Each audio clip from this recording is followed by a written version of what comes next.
Saudações alvinegras, meu nome é Celcinho, esse aqui é o nosso canal Botafogo Sem Mimimi. Eu já te peço, se inscreve no nosso canal, ativa o sininho da notificação, compartilha nossos vídeos e dá like, muito like, like é a linguagem do YouTube. É assim que o nosso canal vai ter aquele crescimento, graças à sua participação, graças à sua interatividade, graças a seu like. Lembrando que aqui nós só fazemos um conteúdo por dia e aqui nós só falamos do Botafogo. Hoje é sábado, dia 6 de setembro. E nós estamos aqui para dar continuidade aos nossos vídeos. Bom,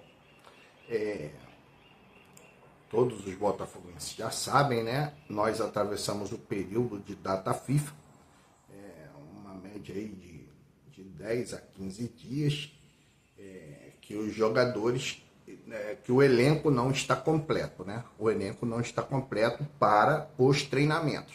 Nós temos jogadores convocados, tanto para a seleção brasileira, como é o caso do Vitinho, quanto é o caso das outras seleções. Nós temos Savarino convocado, nós temos o Montoro, que foi convocado para a Sub-20, o Nathan Fernandes, que infelizmente fraturou o braço, se não me engano, que também estava na seleção Sub-20, o Jordan Barreira, que também foi convocado para a sua seleção Sub-20. Então nós temos aí um grupo de jogadores que estão ausentes aos treinamentos. O Botafogo deu alguns dias de folga para que o jogador pudesse ali ter um maior contato com seus familiares, com seus amigos, poderem dar aquela relaxada, poder fazer aquela descontração e voltar aos treinamentos, o que aconteceu nesta quinta-feira. Então o Botafogo já está naquele período de preparação para o jogo de quinta-feira que vem contra o Vasco. Se não me engano é quinta-feira contra o Vasco, a segunda partida da Copa do Brasil, né? A primeira foi 1-1, o Botafogo empatou com o Vasco lá em São Januário,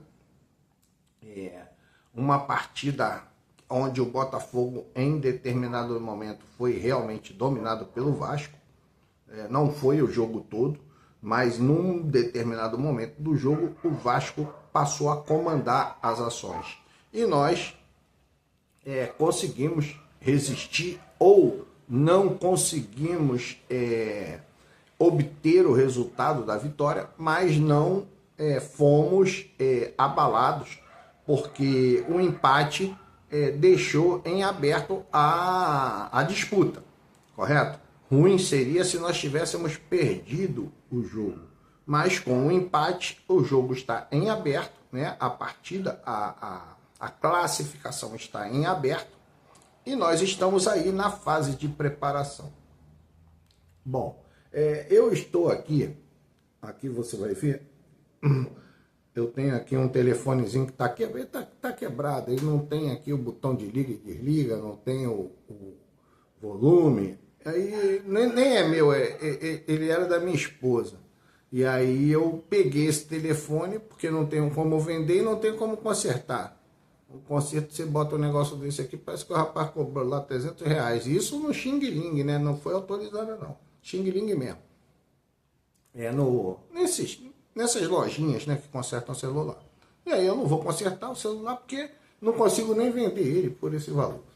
Então eu tô aqui, tô com o Transfer Market aqui aberto, você pode ver ali que tem alguns jogadores, e eu vou aqui dar vou passar para vocês como está o nosso elenco hoje. Aqui eu não vou fazer nenhuma análise sobre cada um deles, mas você vai saber quais os jogadores estão ainda no elenco do Botafogo, quais não estão, né? Porque eu vi aqui nas indicações do Transfer Market, no geral, nós temos ainda 31 jogadores no nosso plantel. Nosso plantel é composto por 31 jogadores. Então, como você pode ver mais uma vez, está aqui, né, o Transfer Market aberto. E nós temos assim, vamos lá, goleiro. Nós temos como goleiro o Neto, o Léo Link, o Christian Lor e o Raul. Nós temos esses goleiros. Aí eles passam para os zagueiros, que nós temos o Alexander Barbosa, nós temos o David Ricardo, nós temos o Caio Fernando, o Caio Pantaleão, nós temos o Bastos, machucado, e nós temos ainda o Felipe Sampaio, que também está machucado e que também ainda faz parte do Botafogo. Por quê? Porque por força de lei, quando o jogador se machuca com um contrato vigente, mesmo estando a um dia de se vencer o contrato, o clube tem que renovar o contrato e manter o jogador até a sua plena recuperação, para que ele possa então ser negociado futuramente. Então o Botafogo ainda mantém no seu elenco o Felipe Sampaio. E tem o Gabriel Bahia, que foi o último a ser contratado. Nas laterais, aí eles começam inclusive pelos laterais esquerdos. Nós temos o Cuiabano, que ainda está em recuperação, né? Ainda está em recuperação, provavelmente contra o Vasco ele não pode jogar, e muita gente faz tem essa dificuldade de entender, por que o Cuiabano não pode jogar se ele já está no bid? Bom, vamos entender. O Cuiabano, no penúltimo dia da janela, ele foi vendido. Ele foi vendido ao Nottingham Forest e viajou já no último dia, junto com o John Textor, que foi encontrar lá o John Textor, que já estava lá recepcionando o John, né? O John Textor foi, e aí o Cuiabano foi em seguida. Quando o Cuiabano é vendido e ele vai para assinar o seu contrato, o Botafogo faz o desligamento desse jogador no bid da CBF. Então ele sai do bid da CBF para dizer que é um jogador livre, ok? Um jogador negociado, e ele entra na inscrição na Europa como novo contratado do Nottingham Forest. Nesse interim, aonde o Cuiabano já não é mais jogador do Botafogo, o Botafogo consegue o empréstimo, negocia o empréstimo do Cuiabano, e o Cuiabano retorna. Qual a movimentação? Ele agora sai novamente da inscrição europeia e vai ter uma nova inscrição no bid da CBF. Então, por conta dessa nova inscrição, como ele foi inscrito já com as quartas de finais em andamento, ele não pode jogar. Por quê? Porque é uma nova inscrição no bid. Ele saiu do bid, foi para, vamos colocar assim, o bid europeu, depois sai do bid europeu para voltar por empréstimo ao Botafogo e volta para o bid da CBF. É uma nova inscrição. Não é uma coisa que foi sequência, não é uma sequência, né? Houve uma interrupção do contrato, e um desligamento do site, né? Vamos colocar assim, do site da CBF. Então agora ele retorna, por isso ele não pode atuar. Então nós temos o Cuiabano, nós temos o Alex Telles e nós temos o Marçal. Uma coisa interessante que nós temos aqui é que nós temos vários jogadores, aqui já comentando sobre o Marçal, mas vou falar genericamente de todos. Nós temos vários jogadores que podem fazer mais de uma função. Por exemplo, o próprio David Ricardo poderia atuar como um lateral esquerdo se fosse necessário. Correto? O David Ricardo. O Caio Pantaleão poderia atuar como um volante, como um primeiro volante, se fosse necessário. Até mesmo como um lateral direito, como é o caso do Alan, que poderia também ocupar ali a lateral direita, do Newton, que também poderia ocupar a lateral direita. Então, nesse quadro aí, o Botafogo é um time que ele está razoavelmente bem servido. Correto? Razoavelmente bem servido. Então, depois do Marçal, nós temos o Vitinho e o Matheus Ponte. Correto? Nós temos o Vitinho e o Matheus Ponte aí já laterais direitos. Aí vem os volantes. Como volante, nós temos o Danilo, Nós temos o Marlon Freitas, que está aqui como volante, né? Primeiro volante, segundo volante. Aqui não especifica, mas está aqui como volante. Nós temos o Alan, que está como volante. E nós temos o Newton, também volante. Então nós temos 4 volantes. 2 para jogar como primeiro volante e 2 para jogar como segundo volante, mais avançado. E nós temos o Alan também, né? O Alan junto com o Newton. O Danilo pode fazer primeiro volante também, né? O Danilo pode fazer primeiro volante. Mas eu, pelo que nós estamos vendo, como segundo volante, mais à frente, com mais liberdade, ele rendeu melhor. Ele rendeu melhor. E o Newton também rendeu muito bem como primeiro volante. Então, estamos bem servidos de volante. Como eu falei, o próprio Caio Pantalhão pode ocupar ali também aquela função ali de primeiro volante. Aí nós vamos para meias ofensivos, que é como está aqui no Transfermarkt. Nós temos o Savarino, que é o meia mais centralizado. Lembrando que o Savarino sempre foi ponta direita. Ele era muito bom no Atlético Mineiro como ponta direita. Eu lembro, cara, que eu gosto de brincar com o Cartola, né? Aquela brincadeirinha do Cartola. E eu, na época, eu fazia muitos pontos com o Savarino. Ele já fez hat-trick, já fez doblete, já fez várias vezes doblete, jogando pelo Atlético Mineiro na ponta direita. Você lembra que no meio-campo do Atlético Mineiro, quem jogava era o Nacho Fernandes, era o Zaratio e tinha também o Vargas, que jogava por ali, e o Savarino era deslocado pela ponta direita. Então, e tinha um volantão, né? Aquele primeiro volante ali, jogando na marcação do Atlético Mineiro. Não me recordo agora o nome. Se não me engano, era até aquele Alan, que era que está agora no rival, né? No rubro-negro lá, no time da Gávea. Então, cara, o Savarino pode ocupar ali a ponta direita. Então, nós temos o Savarino, nós temos o Álvaro Montoro, nós temos o Santiago Rodrigues, todos esses como meio ofensivo. Nós temos o Jordan Barreira, que está como meio ofensivo. E esses são os nossos meias ofensivos. E aí nós vamos para os pontas. O Matheus Martins aqui está como ponta direita, mas ele pode fazer a ponta do lado e do outro. Já fez essa posição. Nós temos o Arthur, que aí só joga preferencialmente pelo lado direito. Ele dificilmente joga pelo lado esquerdo. Nós temos o Nathan Fernandes, que infelizmente fraturou ali o braço, né? E vai ficar, parece que 2 meses ou 3 meses fora das atividades inativo. Nós temos o Joaquim Correia.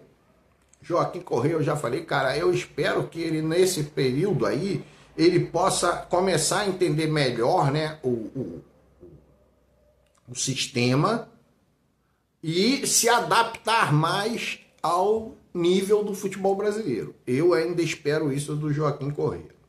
E depois vem ali os atacantes, que são o Arthur Cabral, é o titular, o Cris Ramos, que aqui mostra como que ele está machucado, mas ele não está machucado. Ele teve um processo de concussão, né, um protocolo de concussão. Ele foi obrigado a ficar 5 dias parado, fora de jogo, né?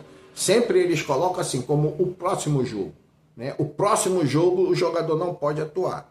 Então ele ficou fora, mas já retornou aos treinamentos, está tudo normal com ele. E nós temos ali o Mastriani, que também pouquíssimas vezes foi utilizado. Já foi utilizado com o David Ancelotti, mas pouquíssimas vezes foi utilizado porque não rendeu, não deve estar treinando. Cara, esses treinadores do nível europeu, com origens europeias, né, acostumado e formado nas academias europeias, cara, eles não aceitam corpo mole, eles não aceitam intensidade baixa, eles só aceitam jogadores, eles só colocam em campo jogadores que estão se aproveitando ao máximo aos treinamentos. Então esse é o nosso elenco. você vê que não deveria ser um elenco tão fraco. Cara, mas quando você compara, e aí você tem sempre que fazer comparações com os melhores. Quando você compara com o Flamengo, quando você compara com o Palmeiras, o nosso elenco está muito abaixo. Muito abaixo quando você compara com esses dois. Quando você compara com o Cruzeiro, você já tem ali um equilíbrio. O que está acontecendo com o Cruzeiro? O Cruzeiro ele tem um entendimento melhor da metodologia do seu treinador, que é o Leonardo Jardim, que inclusive já teve cotado para estar no Botafogo.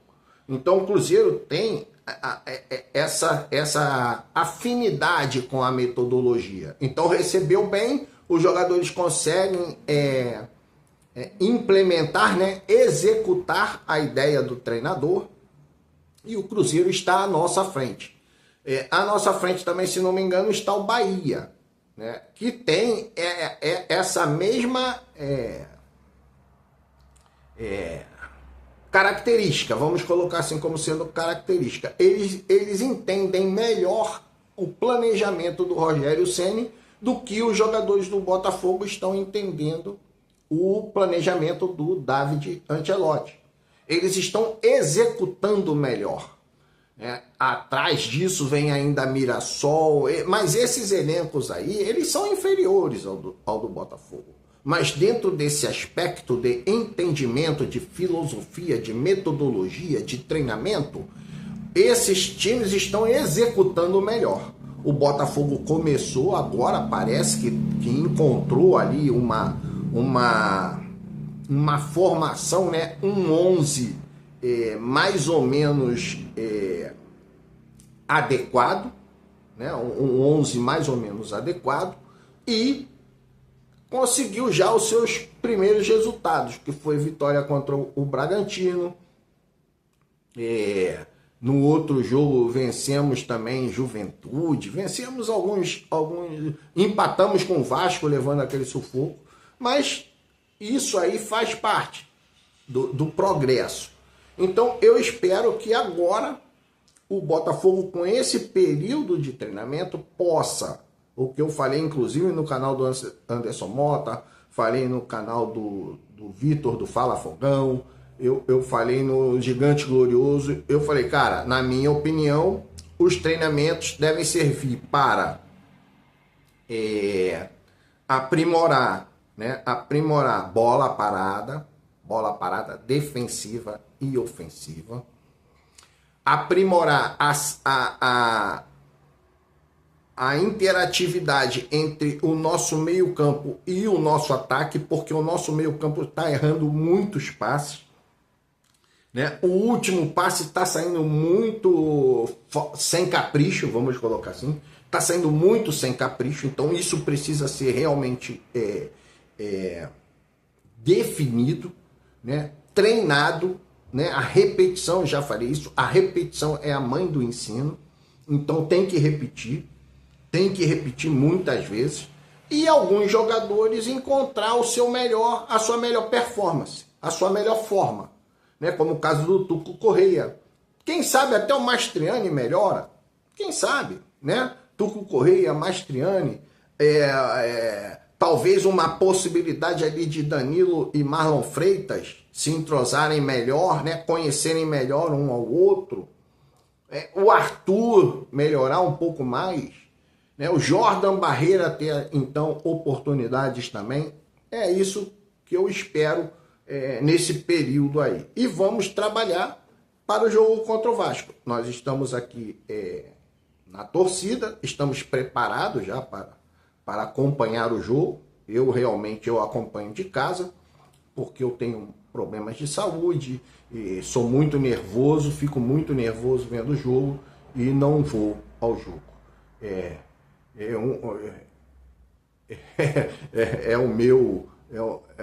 o meu perfil, né, de torcedor. Fico muito nervoso, minha mulher fica nervosa, fala, cara, tu vai botar o coração pela boca. Aí então eu não gosto, eu não vou ao jogo, realmente eu não vou, porque eu preciso também me preservar. Mas acompanho todos os jogos, muitos jogos, vejo muitos jogos. Tenho aqui as assinaturas. Então acompanho todos os jogos. Mas é isso aí. Esse é o nosso vídeo de hoje, sábado, né? Dia 6 de setembro. Ok? Um grande abraço. Saudações alvinegras.